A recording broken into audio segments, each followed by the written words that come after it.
bismillaahi raxmaani raxiim kulan wanaagsan kusoo dhowaada qodobada ugu muhiimsan wararka soomaalida iyo caalamka waxaana ugu dooron ciidanka xoogga dalka Soomaaliya oo ay la socdaan kuwa amisom oo maanta duhurnimadii la wareegay deegaanka Janaale ee gobolka Shabeellaha Hoose.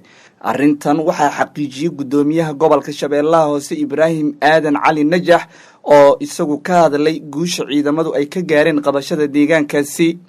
baaqii ugu dambeeyay ee baarlamaanka Soomaaliya duhurnimadii maanta ka soo saareen xukuumadda oo ay u jeediyeen in si degdeg ah baa la yiri loo joojiyo qaadka ka yimaada Kenya kadib markii laga helay dalkaasi caabuqa coronavirus-ka.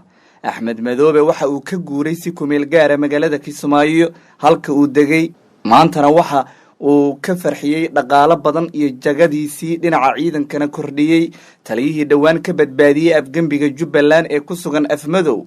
Mahad Maxamed Islaam iyo Axmed Maxamed Islaam miyay wada dhasheen warbixin ayaan idin haynaa. halista amni ay dareemi doonaan siyaasiyiinta iyo xubnaha beesha Mudulood iyo xubnaha beelaha Habargidir ka soo jeeda kadib filla Soomaaliya ilaaladii markii ay ka qaaday siyaasiyiintaasi oo ay ku jiraan madaxweynayaashii hore ee qaranka. dhabarjebinta Professor Cali Maxamed Geedi uu la kulmay qudhiisa oo amarkan uu saameeyay dowlatus ciidan iyo askar hubaysan oo maanta lagu soo bandhigay magaalada Kismaayo. madaxda Jubbaland waxay ka jawaabeen warar soo baxay saacadii la soo dhaafay. reer Kismaayo badankoodna waxay la safteen maamulkooda. senator Faroole weerar afka ah ayuu ku qaaday dawladda dhexe iyo damaca madaxweyne Farmaajo ee deegaanada Jubbaland. qodobka dibaddana waxaa ugu muhiimsan nin dil u geystay 19 qof oo dadka baahiyaha gaarka qaba ayaa maxkamad ku taala dalka Japan dil ay ku riday maanta oo Isniin ahayd. u diyaar garooba qodobadaas oo faahfaahsan hadduu Ilaahay raalli ka noqdo. waxaad nagala socotaan shabakada wararka maanta. taariikhdu waxay ku beegan tahay 16 bishii 3 ee Maarso sanada 2020. warkii oo fidsan aan ku bilowno. sida uu xaqiijiyay duhurnimadii maanta gudoomiyaha gobolka Shabeellaha Hoose ee maamulka Koonfur Galbeed ugu magacaaban Ibraahim Aadan Cali Najax ayaa ku dhawaaqay si rasmi ah inay ula wareegeen ciidamada xoogga Soomaaliya deegaanka Janaale oo 10kii sano ee la soo dhaafay shabaabku ay ku xooganaayeen. waa deegaan caan ku ah dhul beereedka waxaana Janaale qabashadeeda ay muhiimad gaar ah iyo istiraatiijiyad muhiim ah ay u aragtaa dawladda federaalka ee Soomaaliya. waxay u dhaqaale oo muhiim ah ay u ahayd shabaabka. hase ahaatee gudoomiye Ibraahim Najax waxa uu bogaadiyay dadaalkii iyo dhiiranaanta ciidamada xoogga dalka iyagoo sheegay in ciidamada ay howlgal miina baarisa ka bilaabeen banaanka iyo gudaha deegaanka. shacabka magaalada Janaale ayaana soo dhaweyn ballaaran u sameeyay ciidamada markii ay tageen maanta deegaanka Janaale. dhowr mar ayaa gacan ku haynta Janaale dawladda inta soo gashay haddana ay ka baxday. dhinaca kale baarlamaanka Soomaaliya ayaa xubno ka tirsan waxay soo saareen baaq ay kaga hadlayaan arrimaha ku saabsan dawladda federaalka ee Soomaaliya iyo sida looga baahan yahay caabuqa coronavirus-ka in ay feejignaan badan ka gasho. waxaa maanta kulan degdeg ah yeeshay gudiyada joogtada golaha shacabka qaarkood iyagoo codsaday in la joojiyo qaadka ka yimaada dalka Kenya kadib markii laga helay dalkaasi caabuqa corona. shirka ay yeesheen gudiyada arrimaha bulshada gaadiidka iyo midda maaliyadda ee golaha shacabka Soomaaliya ayaa waxay ku dalbadeen in si degdeg ah xukuumadda ay u qaado joojisana qaadka si looga nabadgalo baa la yiri caabuqa coronavirus-ka ee dalka Kenya ka dilaacay. nuqul ka mid ah qoraalka ay soo saareen ayaana u qornaa gudiyada arrimaha bulshada gaadiidka iyo maaliyadda ee golaha shacabka ayaa kulan ay ku yeesheen magaalada Muqdisho kaga dhawaaqay in gabi ahaanba la joojiyo qaadka Soomaaliya ka soo gala dalalka dariska ah sida Kenya iyo Ethiopia maadaama dalalkaas laga helay kiisas ka mid ah cudurka coronavirus-ka. waxaa laga dhursugayaa xukuumadda fulinta go'aanka ay ka qaadata arrintan iyadoona saacado ka hor hay'adda duulista rayidka Soomaaliyeed ay ka hadashay wararkan soo baxay iyo sida laga yeelayo. waa hagaag qaybaha hore ayaa daawanaysaan warbaahinta wararka maanta. bal markan madaxweynaha dowlad goboleedka Jubbaland Axmed Maxamed Islaam Axmed Madoobe ayaa maanta Isniin ahayd waxa uu taliyaha ciidamada daraawiishta Jubbaland ee degmada Afmadow gaashaanle Mahad Maxamed Islaam u dalacsiyay darajada ciidannimo ee gaashaanle dhexe. madaxweyne Madoobe oo kulan gaar ah la qaatay saraakiisha ciidamada daraawiishta ee ku sugan degmada Afmadow ayaa uga mahad celiyay shaqada adag ay u hayaan shacabka iyo nabadgelyada ay deegaankaas kusoo dabaaleen. si gaara madaxweynaha wuxuu ugu ammaanay gaashaanla dhexe mahad maxamed islaam wadaniyada iyo dal jacaylka uu u muujiyey isagoo iska diiday shirqoolka iyo afgembiga la doonayay in lagu minjaxaabiyo nabadgelyada degmada Afmadow, taas oo dowladda federaalka ay la damacsaneed barakaca shacabka iyo qulqulatooyinka ka jira meelo kamida dalka in ay sii horseedo. dharka ciidamada militariga ee tuutaha ayay labaduba xirnaayeen, waxaana la arkayay iyadoo gacanta midig garabkiisa meel kaga aadan darajada gaashaanla dhexe in lagu xiray. madaxweyne Axmed Madoobe ayaana waxa uu sheegay in tani ay muujinayso qof waliba iyo dadaalka uu sameeyay, taas oo uu ku tilmaamay in markasta oo lagu dadaalo wadaniyada ay qofka u horseedi karto milge iyo sharaf in uu bulshadiisa kula noolaado. waxaan ogaanay in aysan wada dhalan oo ay magaca uun wadaagaan marka la eego Axmed Maxamed Islaam Axmed Madoobe iyo taliyaha la dalacsiiyey mahad maxamed islaam. qaar ka mid ah dadka ku sugan deegaanada Jubbaland waxa ay sidoo kale isgarabtaag muuqda ugu sameeyeen madaxweyne Madoobe iyo dowladda Jubbaland oo ay sheegeen in dabinada iyo boholada ay dowladda federaalka u qodayso aysan raalli ka ahayn burburinta Jubbaland in ay ku sameyso. dhinaca kale ila wareedyo lagu kalsoonaan karo ayaa u sheegay shabakada wararka maanta in madaxweynaha Jubbaland Axmed Maxamed Islaam Axmed Madoobe uu si kumeel gaara uga guuray magaalada Kismaayo. waxa uu hadda ku sugan yahay Madoobe magaalada Afmadow, halkaas oo la sheegay in dhaqdhaqaaqyo ciidan iyo saraakiisha ciidamada uu kulamo la yeelanayay. dad lagu kalsoon yahay oo ku sugan madaxtooyada Kismaayo ayaa noo xaqiijiyay in madaxweynaha uu dib ugu laaban doono saacada kadib magaalada Dhobley marka uu safarkiisa Afmadow soo gabagabeeyo. guriyo iyo xiriyo ciidan ayaana la sheegay inuu ka samaystay Axmed Madoobe muddooyinkii dambe Dhobley, taasoo sabab ka dhigtay in si kumeel gaar ah shaqada looga soo guuray magaalada Kismaayo.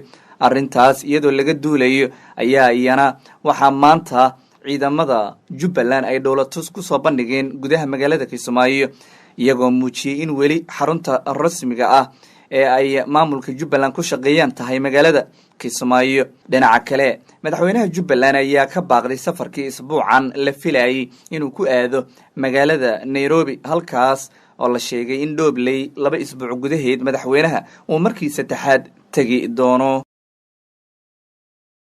weli waxaad daawanaysaan shabakada wararka maanta.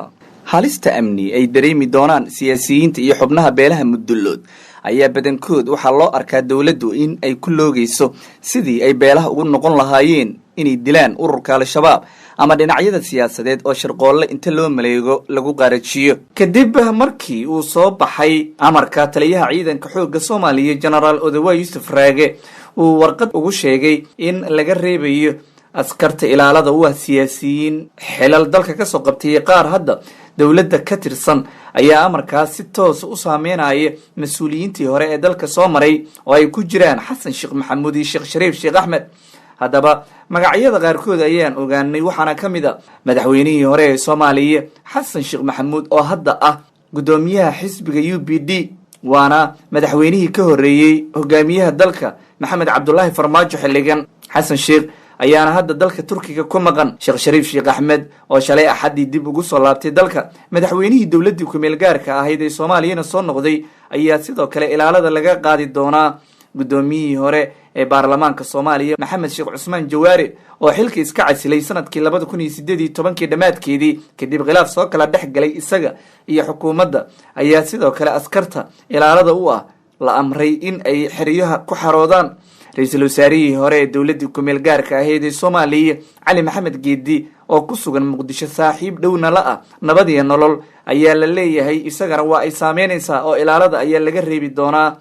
dhammaan taliyayaashii hore ee ciidamada xoogga dalka iyo kuwa booliiska ee ku sugan dalka iyo qaar dibadiisa ah oo ay ku jiraan General Indhaqarshe abaanduulihii hore ee xoogga dalka General Gacmad Duule, General Qaafow, General Gorod, General Caanood iyo mas'uuliyiin saraakiil hore u soo qabtay ayaa ay saameynaysaa. sidoo kale dadka amarkan ciidanka ku weyn doona ilaaladooda waxaa ka mid ah taliyayaashii hore ee ciidamada badda Admiral Ufurow iyo weliba Admiral Faarax Qare. shakhsiyaadkan iyo kuwa kale oo la isku yiraahdo VIP ama shakhsiyaadka muhiimka ah ayaa amarkan ku weyn kara sida la sheegay ciidankii ilaalada u ahaa waxaana durba soo wajahay cabsi xoog leh. dadka badankood ayaa arrintan u arka cadaadis iyo halis lagu gelinayo ammaanka mas-uuliyiintaas xilalka kasoo qabtay waddanka, islamarkaana ay shabaab ku beegsan karaan iyo dhinacyada siyaasadeed ay ishayaan.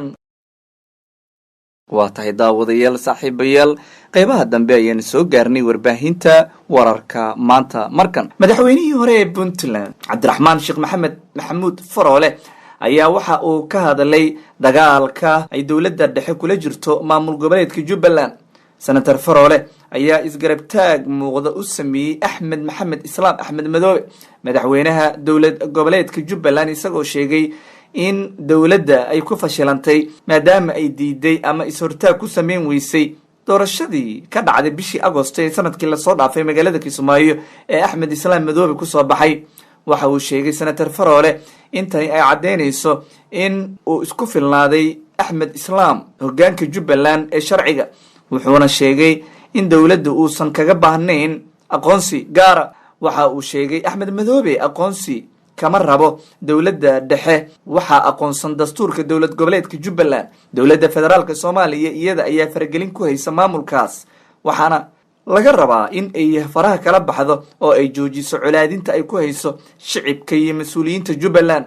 halkaas dowlad goboleed ayaa ka dhisan, waxaana u tagnay bishii oktoobar caleemasaarkii halkaasi axmed madoobe uu ku qabsaday. waxaan dareennay sida ay shicibku ugu baahi qabaan hogaamintiisa wanaagsan. madoobe waxa uu yahay mid horumar gaarsiiyey reer jubbaland, waxaana leenahay dowladdu ha ka fekerto arrintan iyo weliba dagaalka qaawan oo ay kula jirto. dhinaca kale maareeyaha guud ee hay-adda duulista rayidka soomaaliya axmed macalim ayaa waxa uu sheegay in dowladda federaalka ay wado qorshe ballaaran oo ay kaga hortegayso cudurka dilaaga ah ee coronaviruska. axmed macalin ayaa carabka ku dhuftay in ay tallaabadii ugu horreysay ee ay kaga hortegayso soomaaliya ku mamnuucday dadka ka imaanaya wadamada shiinaha, talyaaniga, kuuriyada koonfureed iyo iiraan. sidaasoo kale dowladda waxaa hadda ay ka fekeraysaa wadamada kenya iyo etoobiya oo caabuqa coronaviruska laga helay in la joojin doono dadka ka imanaya, waxaana muddo 24 saac la sheegay in dhowr qofood laga helay gudaha dalalka kenya iyo etoobiya dad qaba caabuqa covid-19ka. maareeyaha hay-adda duulista rayidka soomaaliya ayaa sidoo kale intaas ku daray inay joogto u noqon doonto oo ay la socon doonaan dhakhaatiir gaara dadka kasoo degaya madaarka caalamiga ah ee aadan cabdulle cusmaan magaalada muqdisho. wasaaradda caafimaadka soomaaliya ayaa muddooyinkii dambe waday dadaalo looga hortegayo cudurka coronaviruska, iyadoo shaqaale caafimaad oo baaris sameynaya ay dhigeen garoonka aadan cadde iyo dekada weyn ee magaalada muqdisho.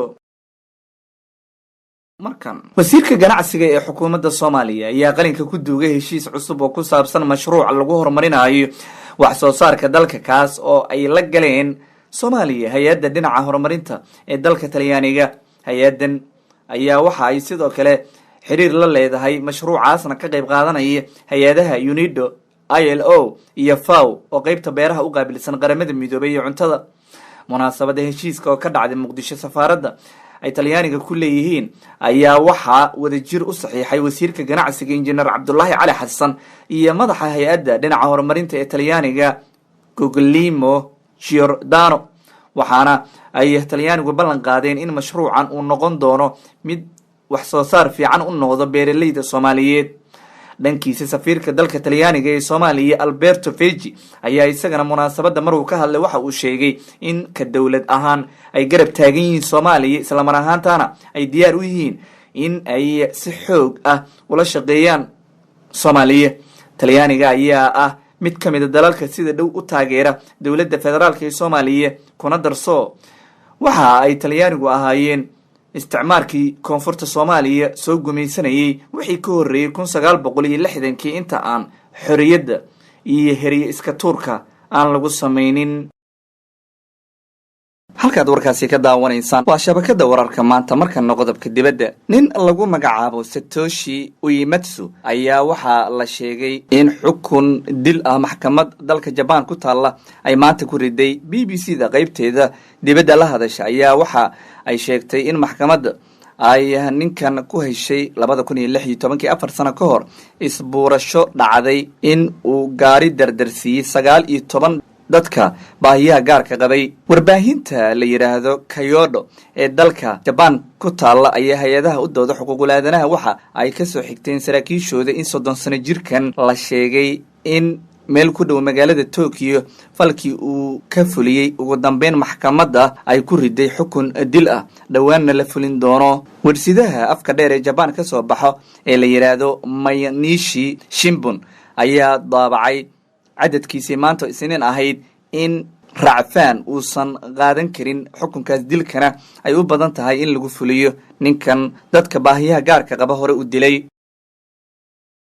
guud ahaan daawadayaal intaas ayaan kusoo gabagabeynayna wararka Soomaalida iyo caalamka aad ka daawanayseen shabakada wararka maanta. intaan wararkan oo kale dib isku arki doono daawadayaal saaxiibayaal nabadgelyo.